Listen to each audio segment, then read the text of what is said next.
Tell your boss the shipment arrives Thursday, 3rd pier, midnight. And remind him, anyone who talks ends up at the bottom of the harbor." Maria's hand trembled as she refilled the wineglass, the Barolo sloshing dangerously close to the rim. The words hung in the air like razor blades, spoken in rapid Sicilian by the dark-haired man at table 7. He didn't even glance at her as he continued speaking to his companions, his voice low and casual, as if he were discussing the weather instead of murder. She was invisible to them. Just another waitress at Carmelo's, the upscale Italian restaurant in Lower Manhattan where she'd worked for the past 3 months. Just a girl in a white blouse and black apron, trying to make rent and pay down her student loans. They had no idea that her nonna had raised her speaking the old dialect, that every word they'd been saying for the past 40 minutes had burned itself into her memory like a brand. "The Russians think they can negotiate," another man said in Sicilian, this one older, with silver at his temples. "Luca wants to send a message, something their families will remember." Maria's heart hammered against her ribs. She needed to get away from this table, to disappear into the kitchen and forget everything she'd heard. But her section manager, Frank, was watching from across the dining room, and she still had their entrees to deliver. If she abandoned her table, she'd lose this job, and she couldn't afford that. Not with her mother's medical bills piling up back in Boston. The third man at the table leaned back in his chair, and Maria finally got a clear look at him. He'd been partially hidden by shadows before, but now the candlelight caught the sharp angles of his face, the full sleeve of tattoos visible where his expensive suit jacket sleeve had ridden up. He couldn't have been more than 32, maybe 33, but there was something ancient and cold in his eyes. Dark eyes that had seen things no one should see. "The Russians are the least of our concerns," he said in Sicilian, his voice like whiskey and smoke. "Someone's been talking to the feds, someone inside our organization. When I find out who, I'll handle it personally." This was Luca. It had to be. Luca Valentino. She'd heard the rumors, seen the news reports carefully dancing around what everyone in Little Italy knew for certain. The Valentino family controlled everything from the Brooklyn docks to the Bronx construction sites.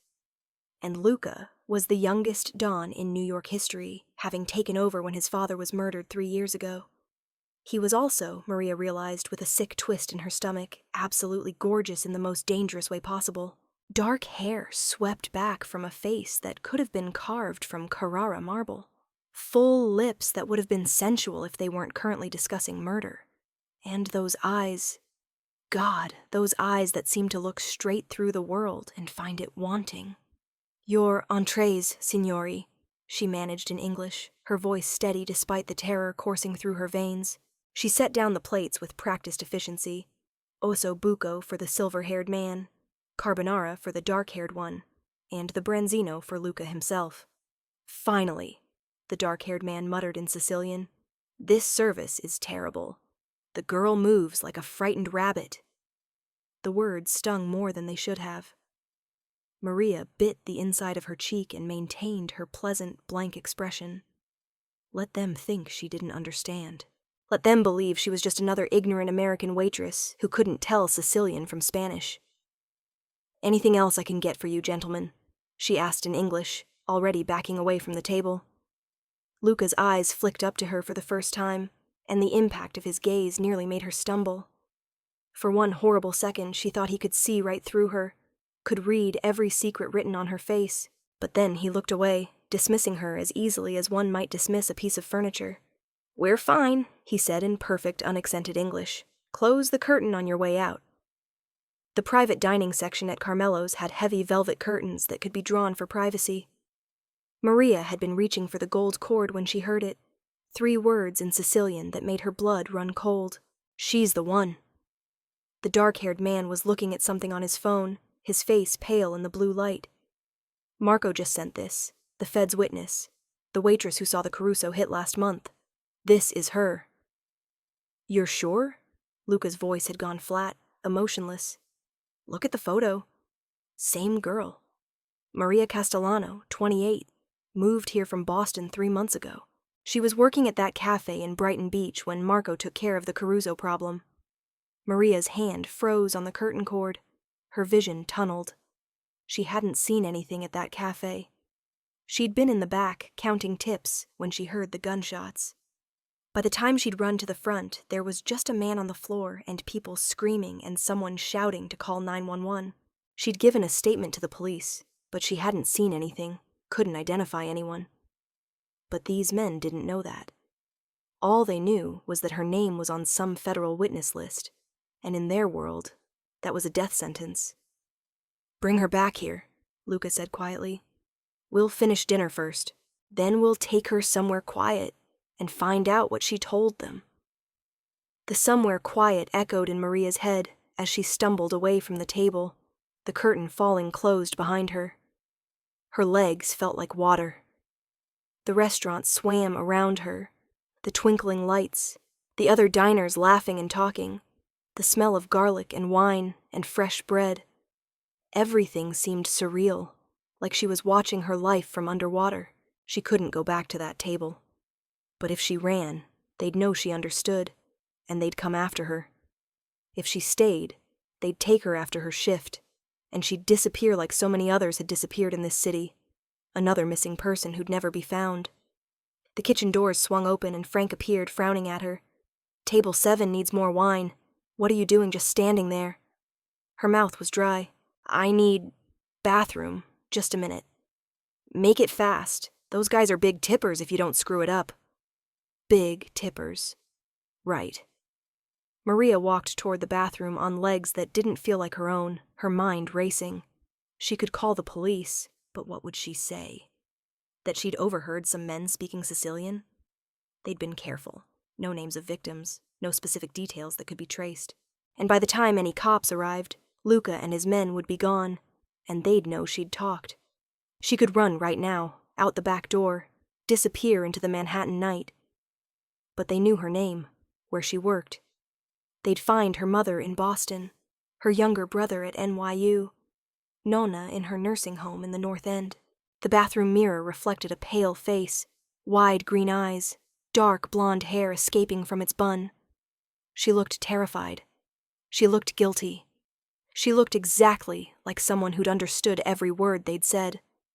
Think, Maria. Her nonna's voice echoed in her memory. Stories told in Sicilian over Sunday dinners. Stories about the old country, about survival, about using the only weapons available to you when you had no weapons at all. Sometimes, Nonna had said, the only way through fear is straight ahead. Maria wet her hands, pressed them to her hot cheeks, and made a decision that would either save her life or end it. She walked back through the restaurant, past Frank, who thrust a bottle of wine into her hands, and approached the velvet curtain. Her heart was beating so hard she could feel it in her throat, in her fingertips, in her temples. Every instinct screamed at her to run, but she pushed through the curtain with her professional smile plastered on her face. "Gentlemen, more wine. We didn't call for that." The silver-haired man's voice was sharp. He was standing now, and so was the dark-haired one. They'd positioned themselves between her and the exit. Luca remained seated, his fingers steepled in front of his face, those dark eyes watching her with the intensity of a hawk watching a mouse. "My manager thought you might want..." "Sit down," Luca said softly. It wasn't a request. Maria's knees unlocked, and she sank into the chair across from him, the wine bottle clutched in her hands like a lifeline. "You're Maria Castellano." Again, not a question. She nodded, not trusting her voice. "You worked at the cafe in Brighton Beach 3 months ago." Another nod. She could feel the other 2 men behind her, blocking any escape. "The police questioned you about something that happened there, something you witnessed. This was it, the moment that would determine whether she lived or died." Maria looked into those cold, dark eyes and made her choice. "Non vidi niente," she said in perfect Sicilian. "I saw nothing." The effect was instantaneous. Luca's eyes widened fractionally. The silver-haired man behind her sucked in a sharp breath. Even the dark-haired one shifted his weight, surprised. "U carabinieri havi fatto domani, e io ci dissi che non sappia niente," Maria continued, her voice growing stronger. "The cops asked questions and I told them I knew nothing. Io ero in cucina. Sentii gli spari. Ma quando unisci, l'uomo era già morto e tutti corriano. I was in the kitchen. I heard shots, but when I came out, the man was already dead, and everyone was running. She held Luca's gaze, letting him see the truth in her face. Non vitti a nudo, non posso identificare a nudo. O rapporto dell'FBI dice solo che io ero da, ma non c'è niente che posso dire. I saw no one. I can't identify anyone. The FBI report only says I was there, but there's nothing I can tell them. The silence that followed was deafening. Maria could hear her own pulse pounding in her ears, could feel sweat beating between her shoulder blades. She'd just confessed to lying to federal investigators, had just revealed that she understood every word they'd spoken tonight. It was possibly the stupidest thing she'd ever done, or the smartest. You speak Sicilian. Luca's voice was carefully neutral, but something had shifted in his expression. The cold calculation had given way to something else. Curiosity, maybe, or surprise. Me nonna era di Corleone, Maria said. My grandmother was from Corleone. Ida mi cresciu dopo che me matri si ammalò. Sempre parlavamo en siciliano. She raised me after my mother got sick. We always spoke Sicilian. Corleone, the silver-haired man repeated, and there was new respect in his voice. Corleone wasn't just a name from a movie. It was a real town in Sicily, and everyone from that region knew its reputation. Which family? Luca asked, leaning forward slightly. Costa. Me nonna era Maria Costa, prima che si maritassi. Costa. My grandmother was Maria Costa, before she married. Something flickered in Luca's eyes. Recognition, perhaps. The Costas were one of the old families, respected even in the New World. If Maria's grandmother was truly a Costa from Corleone, it meant Maria wasn't just some random American girl. She had blood that mattered, lineage that counted in their world. You've been listening to us all night, Luca said, still in Sicilian. You heard everything we discussed. Maria lifted her chin, fighting to keep her voice steady. I heard men speaking my grandmother's language. Nothing more. I'm a waitress. I serve food. I collect tips. I go home. I don't see things. I don't hear things. I don't repeat things. That's a convenient philosophy, the dark-haired man said with a sneer. Until the FBI comes asking questions again. The FBI has already closed my file, Maria said, switching back to English for a moment. I'm not a useful witness. I told them I was in the back room counting money during the entire incident. I heard shots, but saw nothing. They verified my story with the other employees in the security footage. My statement is on record, signed and dated. I'm useless to them. She turned back to Luca, switching to Sicilian again. U sangue siciliano non tradisci. Me nonna mi insegnò. Ci sono cose che si vedono, ma non si dicono, che si sentono ma non si ricordano. Sicilian blood doesn't betray. My grandmother taught me. There are things that are seen but not spoken, that are heard but not remembered. Luca studied her for a long moment, his fingers drumming slowly on the white tablecloth. Maria forced herself to breathe normally, to not look away from that penetrating gaze. Everything depended on him believing her, on him seeing her as something other than a threat to be eliminated. Santo, Luca said finally, addressing the silver-haired man. Check her story. Everything. The grandmother, the family connection, the FBI file. I want confirmation within the hour. Boss, now. Santo pulled out his phone and disappeared through the curtain, leaving Maria alone with Luca and the dark-haired man. Marco, wait outside. Make sure no one disturbs us. Marco hesitated, clearly not happy about leaving his boss alone with a potential threat, but he obeyed. The curtain fell closed with a whisper of velvet, and then it was just the two of them, separated by a table set with the ruins of an expensive dinner. You're either very brave or very stupid, Luca said softly, still in Sicilian. I'm scared, Maria admitted. But I'm also telling the truth. I'm not a threat to you. I never have been. You understand that hearing what you heard tonight puts you in an impossible position. You're now a liability, not because of what you saw 3 months ago, but because of what you heard 30 minutes ago. Her throat tightened. I know. So why tell me you understood? You could have kept pretending. We would have questioned you, yes, but if you'd maintained your ignorance convincingly enough, we might have let you go. Might have, Maria repeated, but probably not. And even if you had, I'd have spent the rest of my life looking over my shoulder, wondering when you'd decide I was too risky to leave alive. At least this way, everything is honest. You know I understand. I know what I heard, and we can both decide what happens next with all the cards on the table. A slow smile curved Luca's lips, and for the first time, Maria saw something besides cold calculation in his eyes. It was almost admiration. You're smarter than you look. I'm a waitress with a master's degree in art history who can't find a job in her field, Maria said dryly. I've had to be smart just to survive. Art history. That's why you're serving tables at Carmelo's instead of working in a museum? Turns out there aren't a lot of openings for Renaissance art specialists, and the ones that exist want 5 years of experience. Can't get experience without a job, can't get a job without experience. So here I am, trying to pay off student loans one tip at a time. Luca leaned back in his chair, studying her with those intense eyes. You said your mother is sick. What's wrong with her? The question caught Maria off guard. She hadn't expected him to care, hadn't expected him to ask. Multiple sclerosis, progressive. She needs round-the-clock care now. The medications alone cost more than I make in a month, even with insurance. And your father? Dead. Heart attack when I was 15. Siblings? A brother, Michael. He's at NYU, pre-med. He's going to be a doctor. She heard the pride in her own voice and couldn't quite hide it. So you're supporting your mother's medical care and your brother's education on a waitress's salary?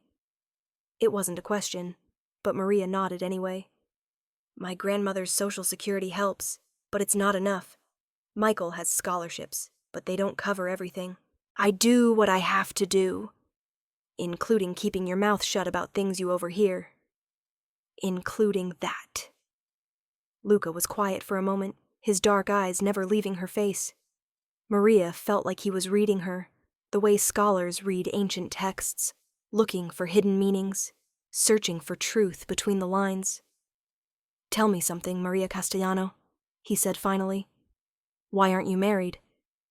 28, beautiful, smart, loyal to your family. In my world, you'd have been claimed years ago. Heat flooded her cheeks at the word beautiful, casually dropped into the sentence as if it were an obvious fact. I was engaged 3 years ago.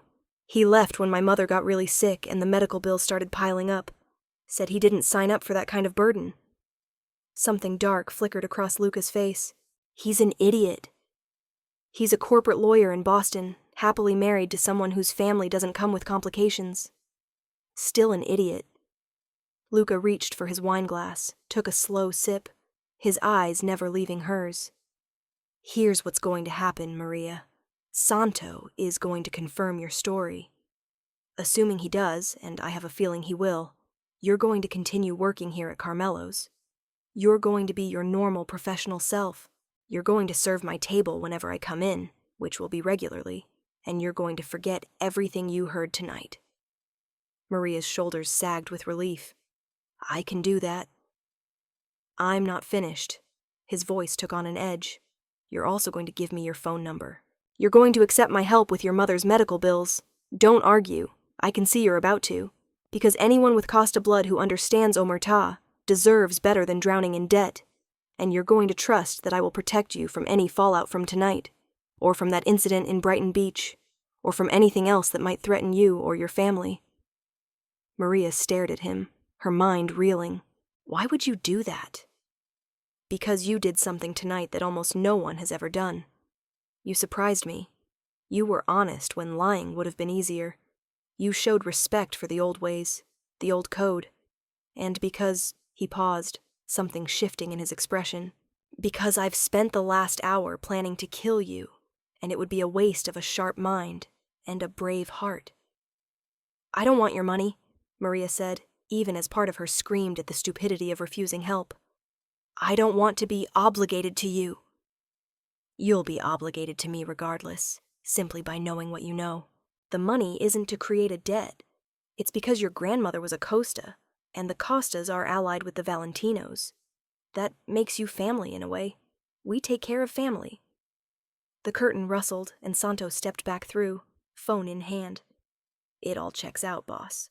Maria Angela Costa married Salvatore Castellano in 1965, moved to Boston in 1969, still alive, in a nursing home in the North End. The girl's mother is listed as Maria Costa Castellano's daughter, and the father's death certificate matches. The FBI file is real too. Witness statement was deemed non-useful. Case closed on her involvement. Luca nodded slowly, as if this was exactly what he'd expected. "Thank you, Santo. Tell Marco we're leaving in 5 minutes." After Santo disappeared again, Luca pulled out a business card and a pen. He wrote something on the back and slid it across the table to Maria. "My personal number. Call me if you need anything. And I mean anything. If someone bothers you, if the FBI comes around again, if you need help with your mother or brother. Understood?" Maria picked up the card with trembling fingers. The front was simple, expensive cardstock with just a name and number. The back had a different number in bold, masculine handwriting. "I still don't understand why you're doing this." Luca stood, buttoning his suit jacket with elegant, economical movements. Up close, he was taller than she'd realized, easily over 6 feet, with broad shoulders that filled out his tailored suit perfectly. The tattoos on his hand disappeared into his sleeve, a sleeve of ink that probably told stories she couldn't imagine. "Let's just say I appreciate rarity when I find it," he said. "A beautiful woman who speaks Sicilian, understands Omertà, and has the courage to be honest with a man who was planning to kill her? That's rare enough to be worth protecting." He reached out, and before Maria could process what was happening, tucked a strand of her dark blonde hair behind her ear. The gesture was gentle, almost tender, and completely at odds with everything she knew about him. "Finish your shift, go home, sleep, and stop looking so terrified. You're under my protection now, which means you're safer than almost anyone in this city." His lips curved into a slight smile. "Whether you like it or not." Then he was gone, the curtain falling closed behind him, leaving Maria alone in the private dining room with a half-empty bottle of wine, the ruins of 3 expensive meals, and a business card that felt like it weighed 1,000 pounds. Her hands were shaking so badly it took 3 tries to stand up. The next 3 weeks passed in a surreal haze. Maria went to work, served her tables, smiled at customers, and tried to pretend her world hadn't been fundamentally altered. But it had been. Luca came to Carmelo's twice a week, always sitting in her section, always ordering dinner with various associates. Sometimes it was Santo and Marco. Sometimes it was men she didn't recognize, men in expensive suits who spoke in careful euphemisms, even when they thought no one was listening. But Maria was always listening. She couldn't help it. Her ears had been trained since childhood to pick out Sicilian, and now that she knew who these men were, what they represented, she found herself absorbing information like a sponge. Not because she wanted to, but because it was impossible not to. Luca never spoke to her beyond placing his order and thanking her for the service, but she felt his eyes on her constantly, tracking her movements across the restaurant, watching as she dealt with difficult customers or juggled too many tables at once. It made her nervous. It also made her feel something else, something she absolutely refused to name. On a Tuesday evening, during her shift, an envelope appeared in her locker. Inside was a check for $50,000, and a note in that same bold handwriting. "For your mother." Not a debt. A gift. Maria stared at the check until her vision blurred. $50,000. It would cover 6 months of her mother's care, maybe more. It would let her breathe for the first time in years. It would also tie her to Luca Valentino in a way she wasn't sure she wanted to be tied.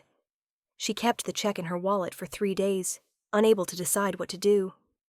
Then her mother's care facility called about a past due balance, and Maria's pride crumbled. She deposited the check, hating herself a little for the relief that flooded through her when it cleared. The next time Luca came in, she waited until he was alone. Santo and Marco had gone to smoke outside, and approached his table with her heart in her throat. "I deposited the check," she said quietly in Sicilian. He looked up from his phone, those dark eyes unreadable. Good. I need to thank you. No, you don't. I do. She paused, searching for words. It's more than generous.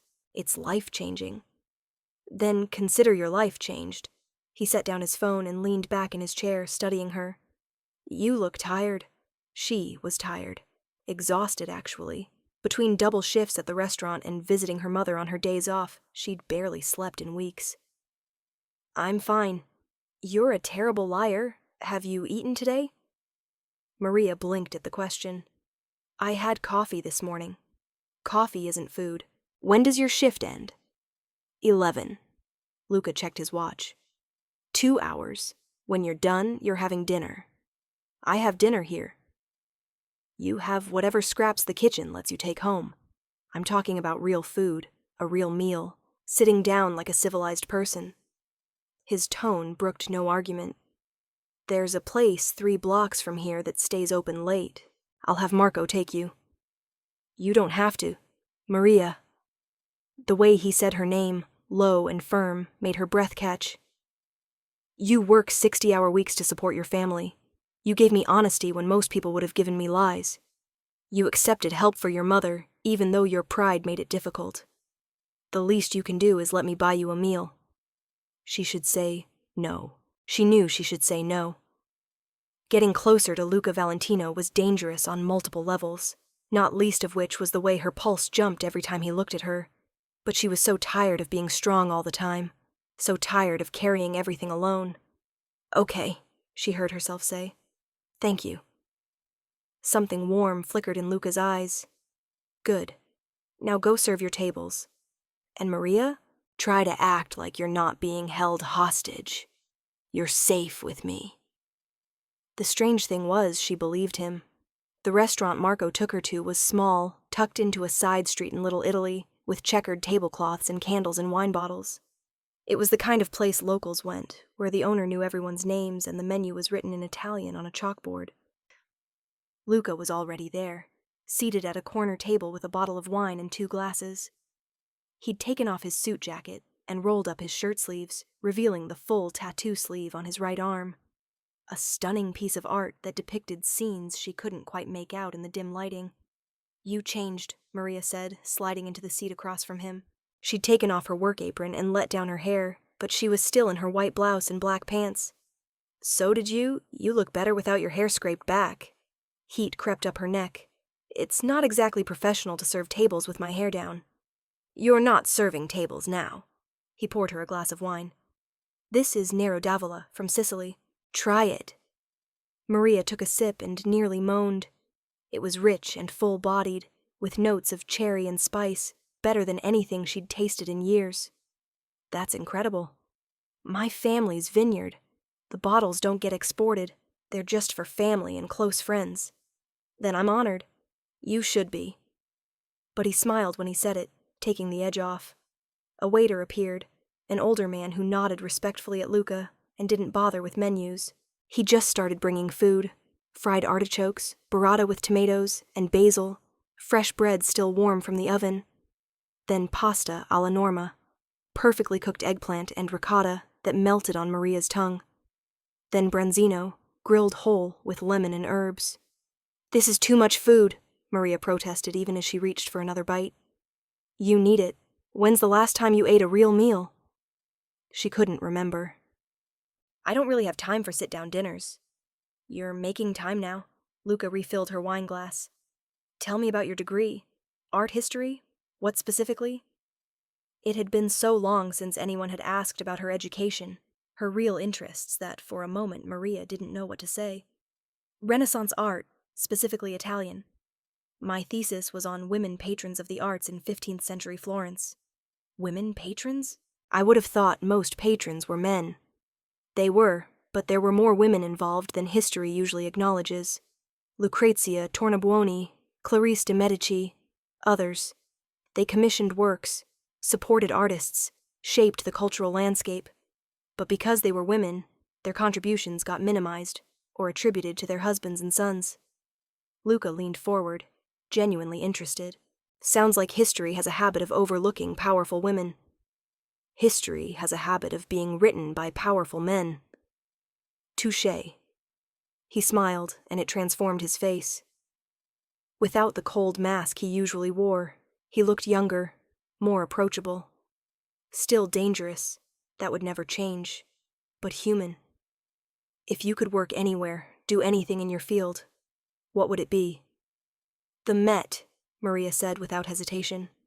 Or the Frick collection. Somewhere I could work directly with the art, do research, maybe curate exhibitions. I'd love to do a show on forgotten women artists or women patrons. Bring their stories back into the light. Why can't you? Because I have $70,000 in student loans, a mother in an expensive care facility, and a brother whose education I'm helping fund. Because entry-level positions in museums pay $30,000 a year if you're lucky, and require internships I can't afford to take. Because life doesn't work out the way you plan it. There was no bitterness in her voice, just resignation. These were facts, immutable as stone. Luca was quiet for a moment, swirling wine in his glass. What if money wasn't an obstacle? What if your mother's care was covered, your loans were paid, your brother's education was funded? What would you do then? That's not reality. Humor me. Maria took another sip of wine, letting herself dream for just a moment. I'd apply for positions at every museum in the city. I'd volunteer, network, do whatever it took to get my foot in the door. I'd write articles for art journals, build a reputation as someone who knows her subject, and eventually, maybe 5 years from now, I'd curate my first exhibition. She smiled sadly, but that's a fantasy. My reality is Carmelo's and tips, and hoping I can keep everything together for 1 more month. Reality can change, Luca said softly. Sometimes all it takes is someone deciding to change it. Before Maria could ask what he meant, the waiter appeared with dessert, panna cotta with berries and a chocolate torte that looked sinful. She groaned.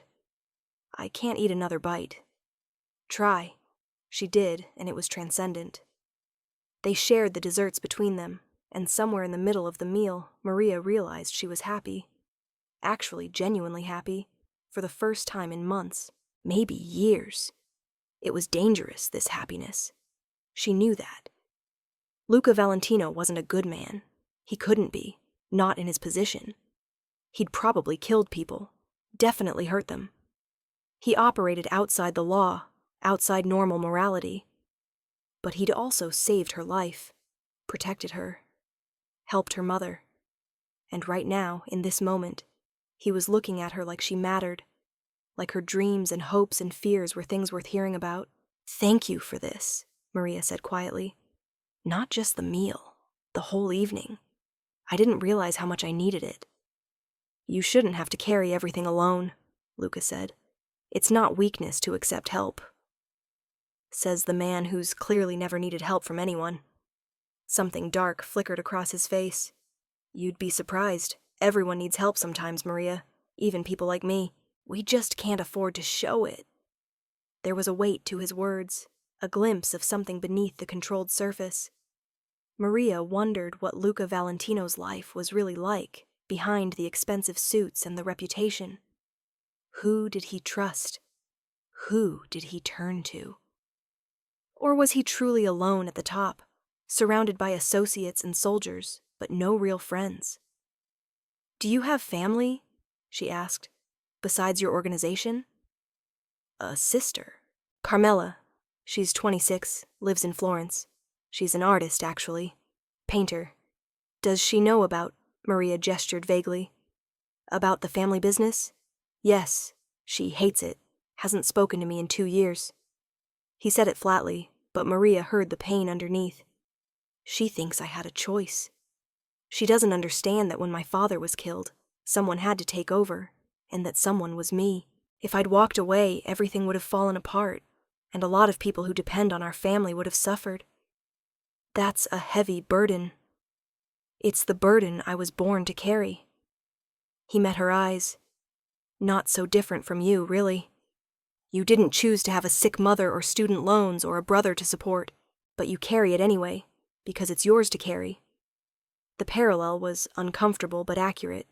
They were both trapped by obligation, by family, by circumstances they hadn't chosen. The difference was that Luca's trap came with power and wealth, while Maria's came with exhaustion and debt.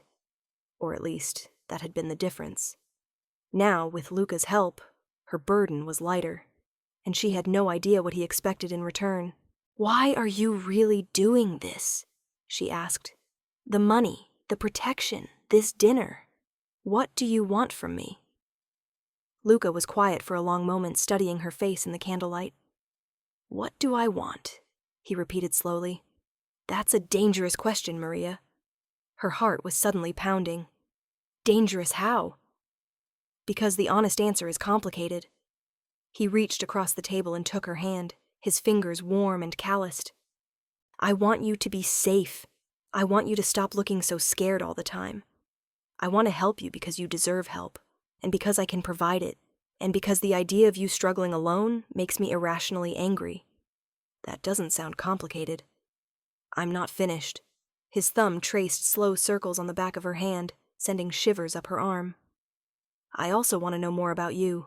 I want to hear you talk about Renaissance art, with that passion in your voice. I want to see you smile without the weight of the world on your shoulders. And I want—" He paused, his dark eyes intense. "I want you to stop seeing me as a monster you have to be careful around, and start seeing me as a man who finds you fascinating." Maria's breath caught. "Luca, I know this is complicated. I know I'm not the kind of man a woman like you should be involved with. I know my world is dangerous and dark and probably incompatible with everything you are. But I can't stop thinking about you, Maria. From the moment you spoke to me in Sicilian, looked me in the eye even though you were terrified, you've been in my head. And I want to see where this goes." "This," Maria repeated faintly. Meaning I want to take you to dinner again. I want to spend time with you when you're not working. I want to get to know the woman behind the brave face and the careful words." He squeezed her hand gently. "I want to see if this feeling between us is as real as I think it is." There was a feeling between them. Maria couldn't deny it, even to herself. The way her pulse raced when he looked at her, the way she found herself thinking about him at odd moments, the way his presence made her feel both nervous and safe at the same time. But this was insane. Luca Valentino was a mafia boss, a criminal, a man who lived in a world of violence and secrets and danger. Getting involved with him would be stupid and reckless, and possibly suicidal. And yet, "I should say no," Maria heard herself say. "This is a terrible idea." "Probably." Luca's lips curved into a slight smile. "Are you going to say no?" She should. Every logical bone in her body screamed at her to pull her hand back, thank him politely for dinner, and run as far and fast as she could. But when was the last time Maria Castellano had done what she wanted instead of what she should? When was the last time she'd taken a risk, reached for something that made her heart race? "I'm not going to say no," she said quietly. "God help me, but I'm not going to say no." The smile that spread across Luca's face was like sunrise, warm and transformative. "Then we'll take it slow. No pressure, no expectations. Just two people getting to know each other. Two people from completely different worlds. Sometimes different worlds collide and create something beautiful." He raised her hand to his lips and pressed a kiss to her knuckles, the gesture old-fashioned and gentlemanly and completely at odds with his reputation. "Let's find out which kind of collision this is." Over the next few weeks, Maria's life took on a surreal quality. During the day, she was still a waitress at Carmelo's, still visited her mother on her days off, still video-chatted with Michael about his classes. But her evenings, when Luca was available, became something else entirely. He took her to a private viewing at a gallery in Chelsea, where a friend of his was exhibiting photographs of Sicily. They had the place to themselves for an hour, just Maria and Luca, and stunning black and white images of villages and vineyards and ancient ruins. "This is where my family is from," Luca said, pointing to a photograph of a hilltop town. "Prezi. My great-grandfather left in 1947, came to New York with nothing but the clothes on his back and his father's vendetta in his pocket." "His father's vendetta?" "Someone back in Sicily killed his father over a land dispute. In the old code, that meant blood for blood.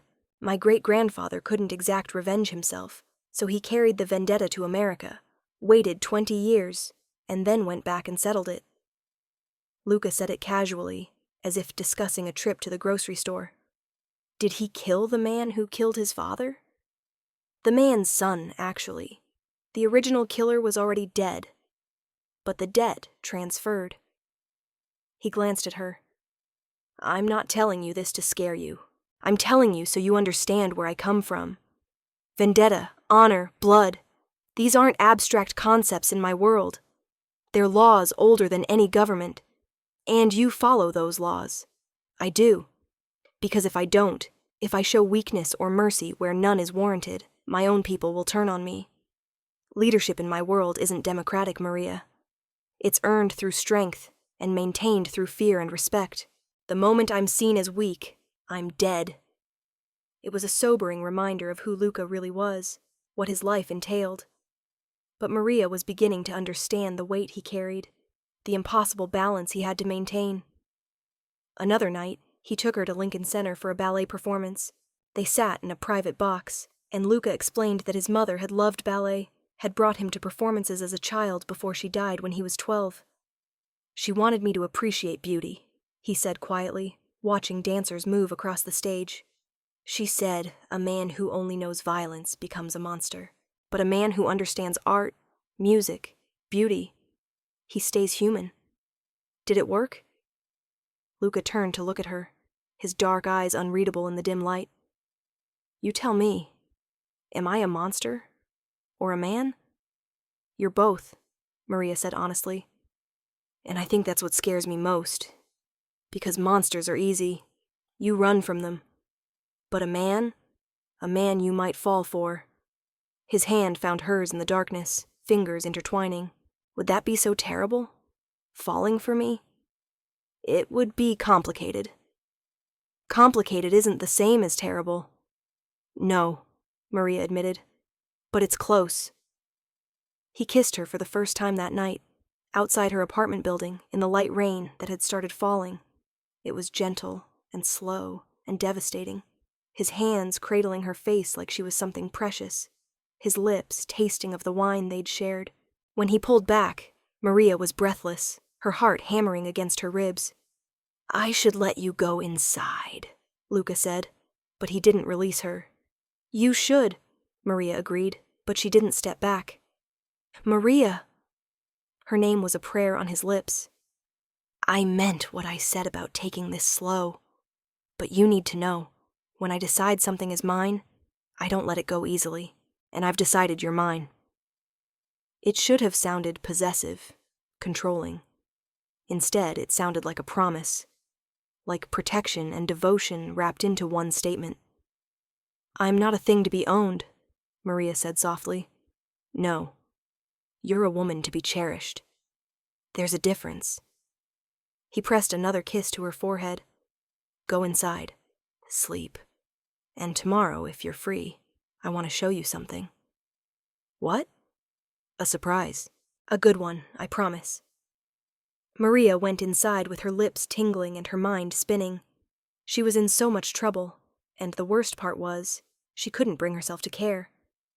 The surprise was a loft space in Tribeca, full of natural light from floor-to-ceiling windows.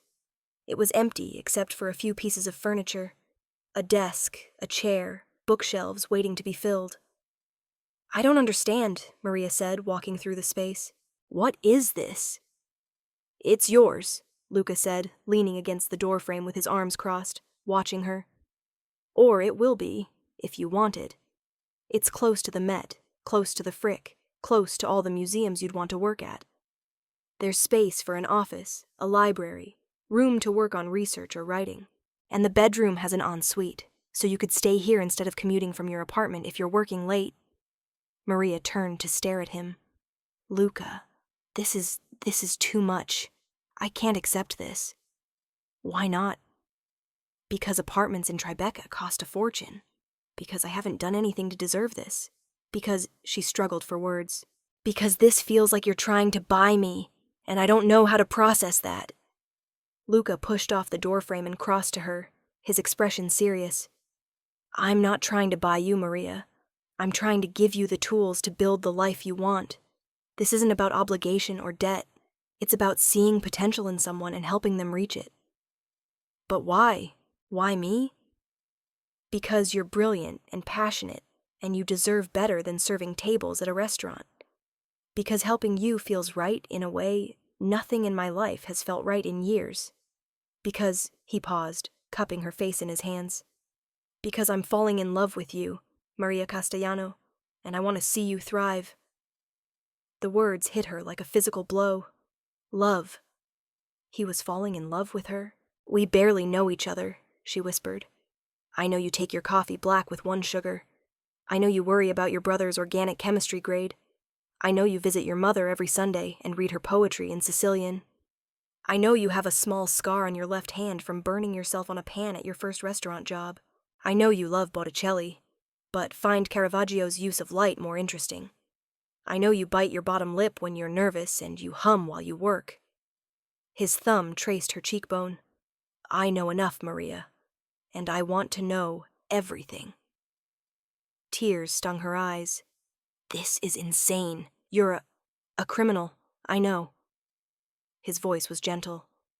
But I'm also a man who wants to see you happy, who wants to protect you and provide for you and watch you build the career you've dreamed about. Take the apartment. Use it however you want. No strings attached. There are always strings attached. Not with this, I promise you. He pressed his forehead against hers. I know asking you to trust me is asking a lot. I know my reputation, my world, everything about me should make you run. But I'm asking anyway. Trust me, Maria. Let me do this for you. She should say no. She should walk away from this apartment and this man and this impossible situation. But standing here in the sunlight streaming through the windows, Luca's hands gentle on her face, Maria found she couldn't. Okay, she whispered. Okay, I'll take it. But on one condition. Name it. You let me pay you back. Someday, when I'm working in my field and making real money, I pay you back for all of this. Not as debt, but as gratitude, as acknowledgement of what you've done for me. Luca smiled, and it was radiant. Deal.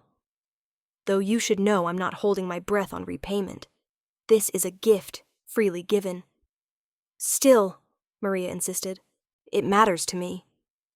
Then it matters to me, too. He kissed her again, deeper this time, and Maria felt something shift inside her. This wasn't just attraction or gratitude or circumstance. This was real, dangerous, terrifying, and completely unavoidable. She was falling in love with Luca Valentino, and there was no going back. The next few months were a whirlwind. Maria continued working at Carmelo's. She wasn't ready to quit, wasn't ready to be completely dependent on Luca, but she started spending her days off in the loft, using it as her base for applying to museum positions and writing articles for art journals. Luca had been right about one thing. Without the crushing weight of financial stress, Maria's mind was free to focus on her actual interests. She wrote a piece on women patrons in Renaissance Florence that got published in an academic journal. She volunteered at the Met twice a week, building connections and demonstrating her knowledge. She took an online course in museum curation and aced it. And slowly, impossibly, she started to believe that maybe she could have the career she'd dreamed about. Her relationship with Luca deepened too. They saw each other several times a week. Dinners, walks through the city, quiet evenings at the loft where Maria worked on research while Luca handled business calls in Italian. He never brought his work around her directly, never involved her in anything illegal, but she knew it was there, the dark undercurrent of his life. Sometimes she caught glimpses of it, the tension in his shoulders after a difficult meeting, the coldness in his eyes when someone mentioned a rival family. The way Santo and Marco were always nearby, silent guards protecting their boss. Once she saw him with bloodied knuckles. He'd brushed off her concern, said it was nothing, but she'd cleaned and bandaged them anyway, and he'd let her, his dark eyes watching her with an intensity that made her shiver. You're too good for my world, he'd said quietly that night. Maybe your world needs someone good in it, she'd replied. He'd kissed her then, desperate and claiming, and Maria had realized that whatever happened, wherever this led, she was in too deep to escape. The trouble started on a Tuesday evening. Maria was closing at Carmelo's, counting out her tips in the back office while Frank finished up the kitchen. The restaurant was empty except for staff, the dining room quiet. Then the front door opened and 3 men walked in. Maria looked up, ready to tell them they were closed, and froze. These weren't customers. They were too hard-eyed, too purposeful. One of them had a hand inside his jacket, and Maria knew with sick certainty that he was carrying a gun. "We're looking for Maria Castellano," the lead man said. He had a thick Russian accent, and his smile didn't reach his eyes. Maria's blood turned to ice. Frank had gone still beside her, his face pale. "Restaurant's closed," Frank said, trying to sound authoritative and failing. "Not looking for food, looking for the girl." The Russian's eyes found Maria, and his smile widened. "There you are. You're going to come with us. Nice and quiet." "I don't think so," Maria said, her voice steadier than she felt. Her phone was in her pocket.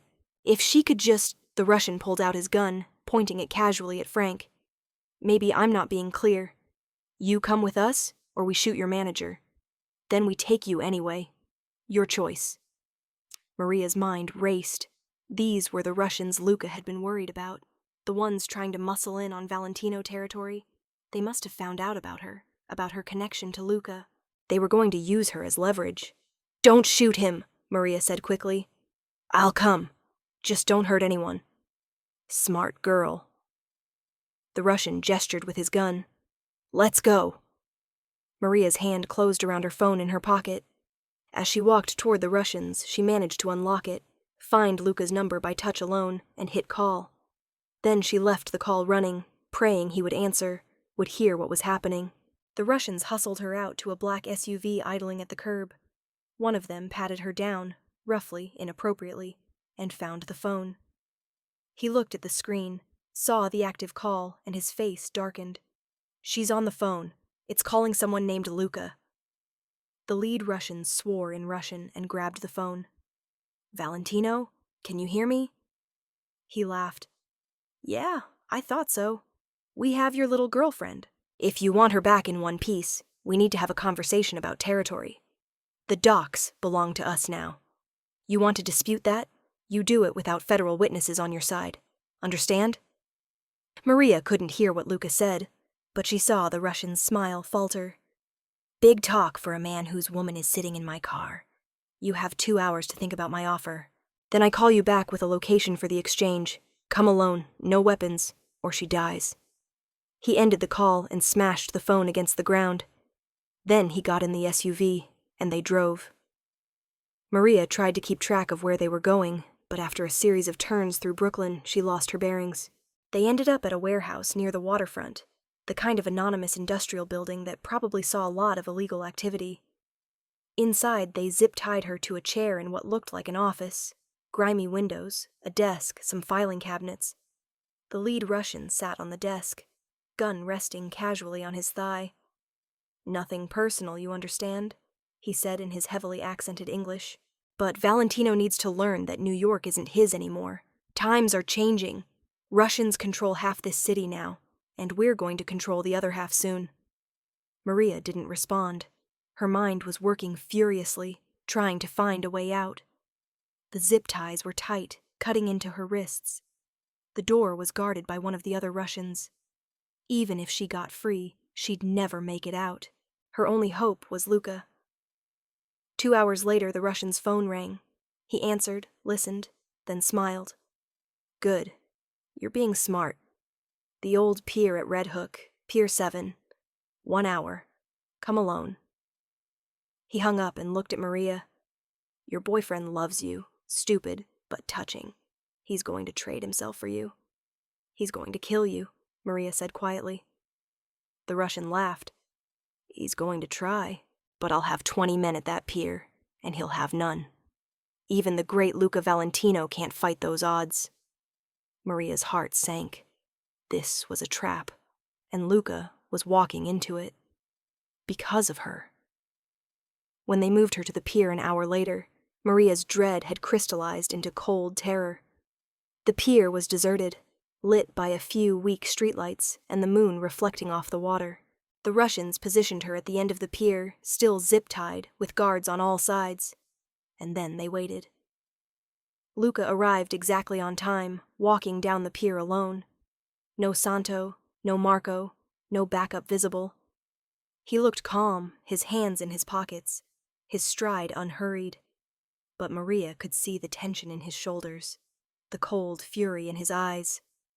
"Let her go," Luca said when he was 20 feet away. "She has nothing to do with business." "She has everything to do with business," the Russian said. "She's your weakness. And in this city, weakness gets you killed." He gestured, and one of his men put a gun to Maria's head.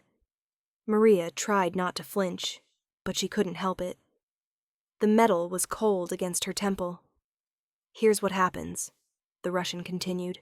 "You walk away from the docks, from the construction contracts in the Bronx, from the waste management in Queens. You keep your family business to restaurants and legitimate concerns. Do that, and the girl lives. Refuse, and she dies right here." "You think you can dictate terms to me?" Luca's voice was soft, dangerous. "You think you can threaten what's mine and walk away?"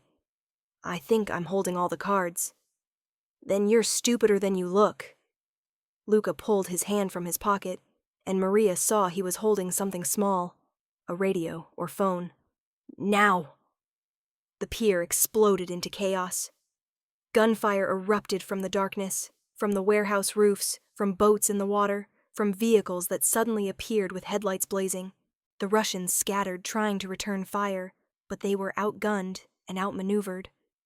The man holding the gun to Maria's head jerked as a bullet took him in the shoulder. She threw herself sideways off the chair and hit the pier hard.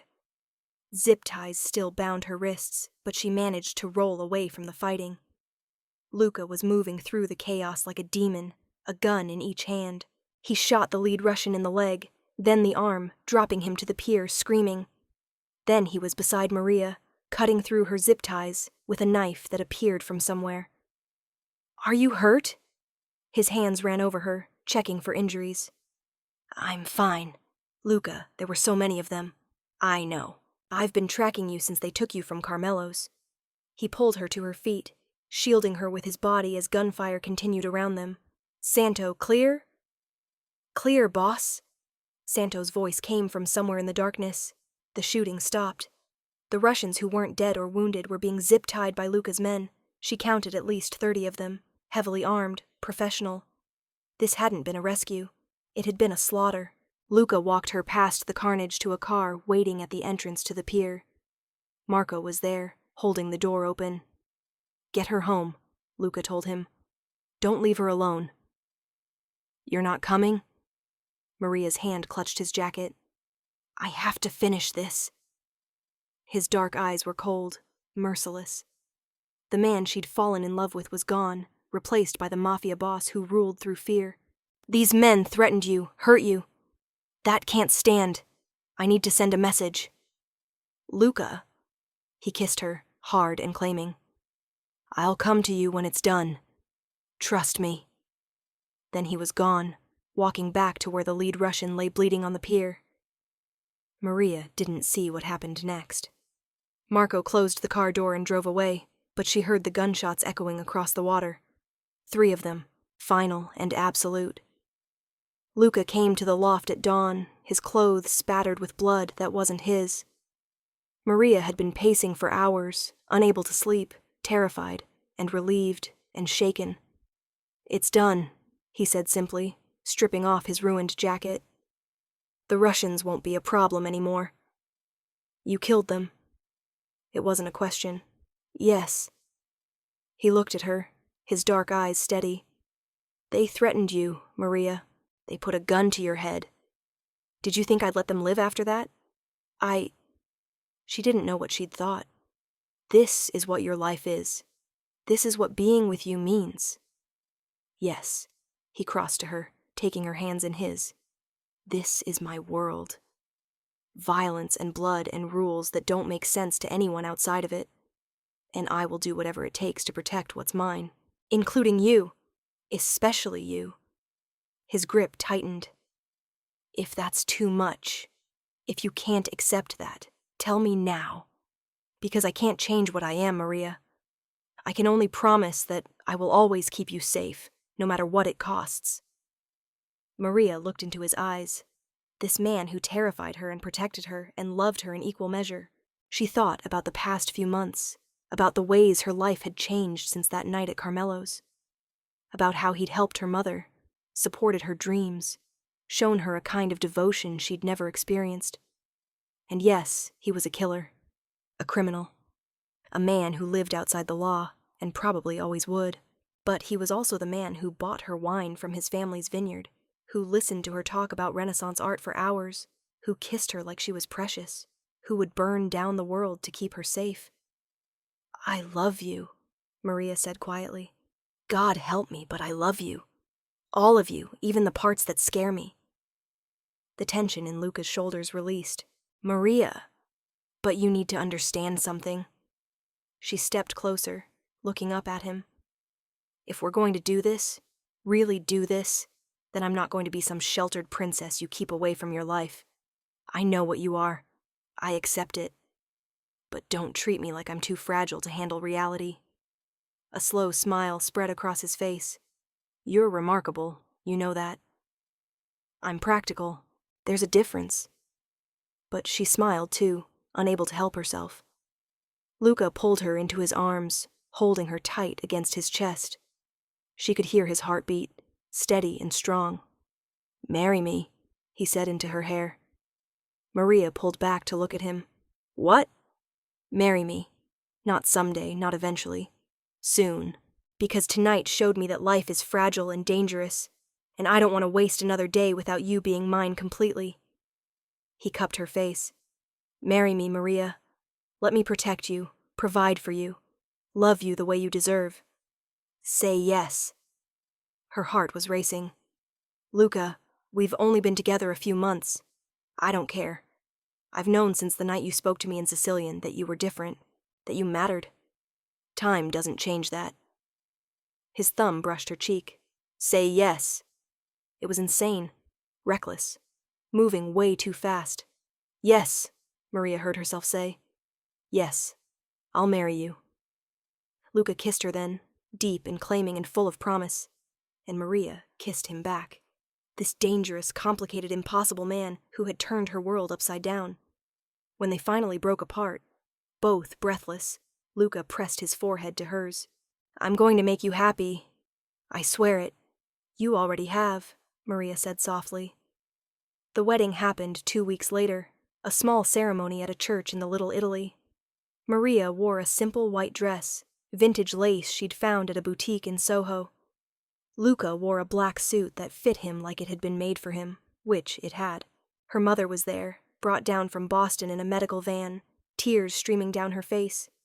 Michael was there too, shocked but supportive, still trying to process that his sister was marrying a mafia boss. Nonna came, tiny and fierce, and grabbed Luca's face between her gnarled hands. U tradibonu o ti scantu, she said in Sicilian. Treat her well, or I'll kill you. Luca smiled. Nun averia mai curetta, signora. I would never disrespect her, ma'am. Bonu. Good. Then she kissed both his cheeks and gave him her blessing. Santo and Marco stood as witnesses. Luca's sister Carmela came too, flying in from Florence. She was stunning, dark-haired and artistic-looking, and she hugged Maria fiercely before the ceremony. He's been different since he met you, Carmela whispered. Happier, more human. Thank you for that. The ceremony was simple, traditional, conducted in Italian by a priest who had known the Valentino family for 3 generations. When Luca slipped the ring on Maria's finger, a platinum band with a single diamond, his hands were steady, his voice firm. Con questo anello ti sposo, he said. With this ring, I marry you. Con questo anello ti sposo, Maria echoed, sliding a platinum band onto his finger. When the priest pronounced them husband and wife, Luca kissed her like they were the only 2 people in the world. The small crowd applauded, and Maria felt tears on her cheeks, but they were happy tears. She was married. To Luca Valentino. It should have felt surreal, impossible, but instead it felt right. The reception was at a restaurant owned by Luca's family, the entire place rented out, filled with people from both their worlds. Maria's art history friends mingled awkwardly with Luca's associates, but the wine flowed, and the food was incredible, and eventually everyone relaxed. Michael cornered Maria during the dinner. "Are you sure about this? It's not too late." "I'm sure," Maria said firmly. "I love him, Michael. I know it's complicated and probably concerning, but I love him, and he loves me. That's enough." Her brother studied her face, then sighed. "You look happy. I haven't seen you this happy in years. So, I guess I'm happy for you, even if your husband terrifies me." "He should terrify you a little," Maria said with a smile. "It means he'll keep me safe."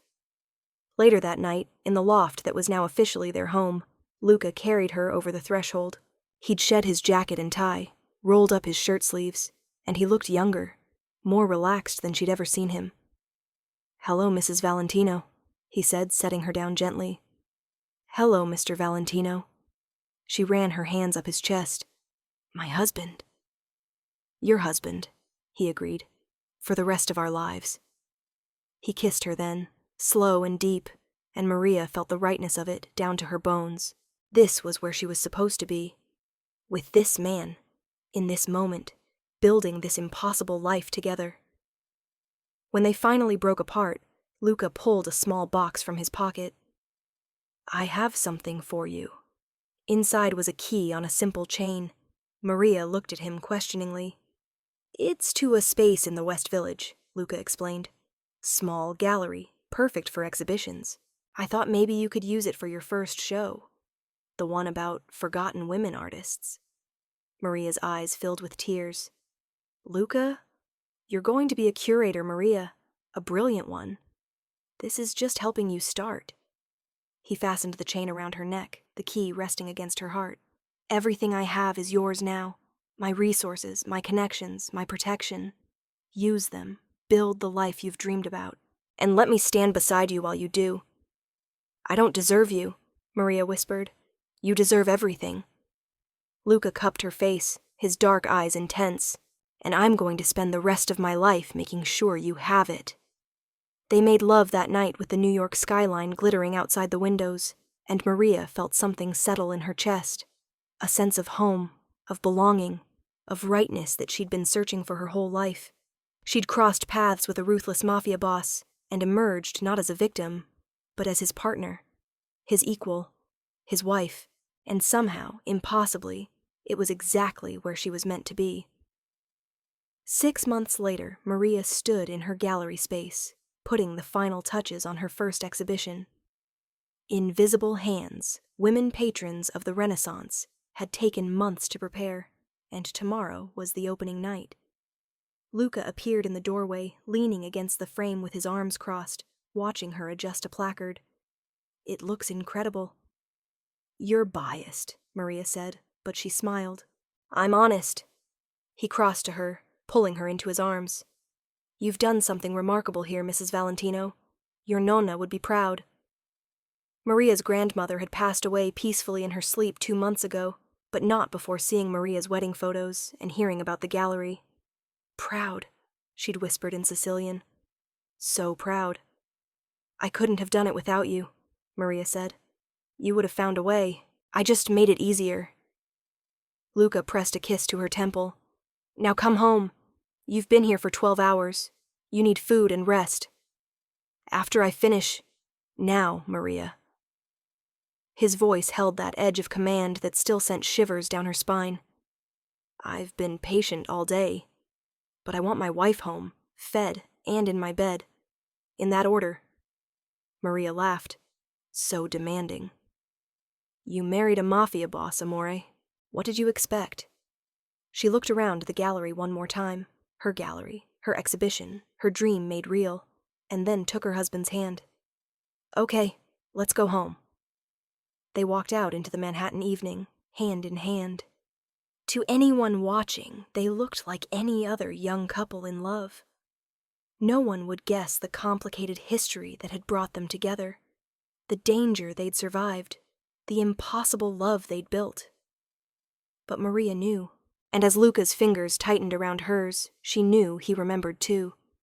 She'd replied in perfect Sicilian to a mafia boss, and it had changed everything. It had saved her life, yes. But more than that, it had given her a partner, a protector, a love she hadn't known she was searching for. Sometimes danger led to destruction, but sometimes, Maria thought as Luca pulled her closer and kissed her under the New York streetlights, sometimes danger led to exactly where you needed to be.